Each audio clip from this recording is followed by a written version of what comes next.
The next microstructure involves a summation that concludes the central segments of 3a1. We're referring to specifically verse 15b and 17c. The quatrains that encompass verses 14 and 15 and 16 and 17 describe wisdom's assets, tangible and intangible. The final hemistich of each quatrain escalates to a summation, whether negative, quote, none of your delights can compare with her, unquote, that was 15b, or positive, quote, all her footpaths are peace, 17b. And so it's instructive to notice that each of these summations come at the close of central segments within Unit 3A1.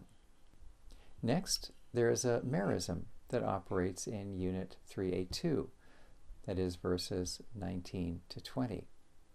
As the sage rehearses the Lord's use of wisdom at the dawn of creation, he does so by recalling two contrasting episodes. The divine actions begin with stabilizing disparate elements of the cosmos in verse 19. Then the sage refers to the flood, a stark reminder of archaic destabilization, verse 20. Together, these form a merism telling of the Lord's comprehensive rule. When the sage then will reassure the youth in verses 25 and 6 that he need not fear when disaster befalls the wicked, he specifically cites the Lord's care, which is reminiscent of the fact that the Lord is sovereign even over destabilization, and therefore the Lord knows how to protect the innocent in those circumstances. Next is the recognition of a vocative, which separates blocks at the point of verse 21. The vocative, my son, which opens verse 21, creates a rhetorical break. This formal feature endorses the shift of content and time orientation that occur precisely at this threshold, leaving block 3A, which was backward-looking in time, and entering block 3B, which is forward-looking in time. The vocative, my son, occurs right at that point in verse 21. Next is an envelope structure with prohibition quatrains that appears in block 3b. And here we are comparing verses 21 and 2 with verses 25 and 6. The outer units of block 3b each open with a prohibition. Unit 3b1 begins, my son, they must not disappear. That's verse 21. While in 25, we read, do not fear, another prohibition. Each prohibition verse joins closely with its following verse, since there we find a supporting incentive or supporting explanation.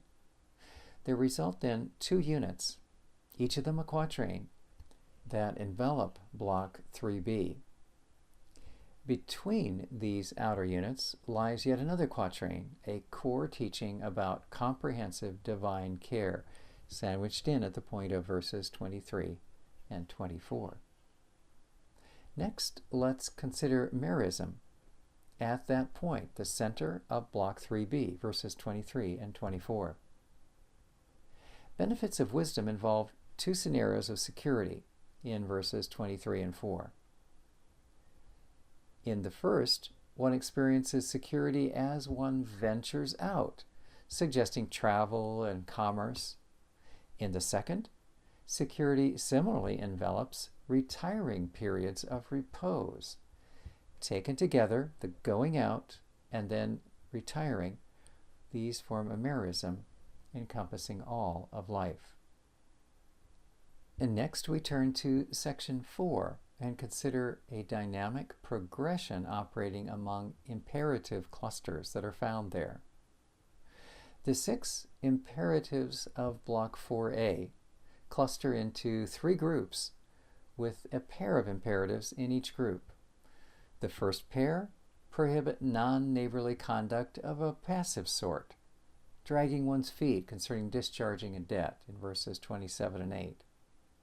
The ensuing verse, which begins, "Do not say to your neighbor," sharpens the first verse, which reads, "Do not withhold," by imagining a passive-aggressive exchange that might have taken place between neighbors. When we turn to the second pair of prohibitions, that's verse 29 and 30, we see that it escalates beyond passivity, now addressing aggression of an active sort, although still concealed behind abuse of the legal system. No longer merely restraining good, as was the case with verses 27 and 8. Now the actor is perpetrating evil in 29 and 30. Once again, the second command in the pair, that would be verse 30, sharpens the first, the one in 29. It is through the courts that such premeditated, covert malice might be schemed. The third pair of imperatives elevates the instruction beyond the level of covert aggression. Now the sage warns against choosing any brazen, ungloved sort of violence. The Hebrew term is Hamas. The force of these last two commands grows more intense by the fact that they are delivered in a single verse, verse 31. A summation categorically denouncing the violent widens the block's last hemistich, giving it a universal scope. It reads, "Nor choose any of his ways."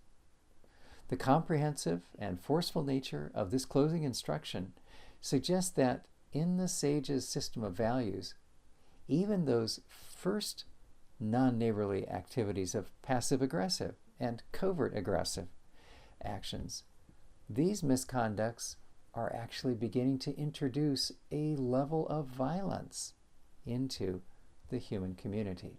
The next microstructure involves imperatives and incentives that distinguish the blocks in section 4. In each of sections 1, 2, and 3, the sage has supplied incentives, or at times explanations, to endorse the imperatives that he delivers. Generally, the incentives are interleaved with the imperatives so that an incentive follows fairly soon after its corresponding imperative. Thus, the imperatives found in Proverbs 3:1 lead directly to a cluster of motivational incentives in verse 2. When we come to section 4, we find that indeed there are still incentives, yet they are compressed and not interleaved with the imperatives. Instead, the incentives appear as a group, and they comprise block 4b, that is, verses 32 and 33. It's instructive to note the force behind the incentives that support the horizontal tier of human relationships. Although the topic is human relationships, the incentives trace to divine retribution for good or ill. The last microstructure involves closure and character summary located in verses 34 and 35.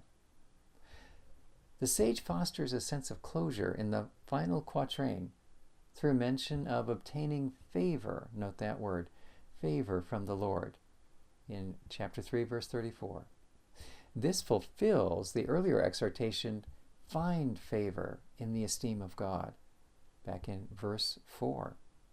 Similarly, the reward consisting of obtaining glory, in verse 35, balances the instruction to give over glory to the Lord. Verse 9 read, "Honor," or it could be translated, "glorify," the Lord out of your substance. In addition, the final quatrain, 34 and 35, draws the entire lecture to a close by presenting character summaries. Scoffers and humble folk, wise folk and the stupid, we meet them in verses 34 and 5. By shifting the focus in these summaries from earlier ethical content now to wisdom categories, the sage recalls the two wisdom commendations, those commendations that occupy verses 1 to 4 and 13 to 26. He further implies that, in the final analysis, the ethical behavior outlined in human relationships, 27 to 31, is effective because it constitutes wise behavior. In closing, what may we observe concerning the large picture message of Proverbs 3?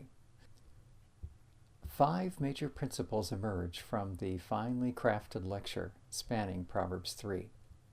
First, it is highly significant that when the sage first turns from making a case for wisdom, that was Proverbs 1 and 2, and now begins his initial wisdom content lecture, the topic uppermost in his mind is relationships. Second, before launching into particulars, the sage elevates to a pedestal of highest prominence 2 traits that are universally requisite for any relationship to thrive, namely loyal love and faithfulness. That's verse 3 of chapter 3. Absent such selfless devotion of a durable sort, a relationship will wither and die. Third, when analyzing the health of one's relationships, 2 axes must be examined: relationship with the divine and relationships in human community. By simple arrangement of the content of this lecture, the sage sends a clear message. One's relationship with the divine takes precedence over human relationships. And that is presented in verses 5 through 12. When one relates to the divine with supreme reliance, verses 5 and 6, with reverence, verses 7 and 8, and with tangible honor, verses 9 and 10, that relationship will grow strong. The hardest task of all may consist of suppressing our natural reaction to bristle defensively when someone points out deficiencies in our relationship with the Lord. That's verses 11 and 12.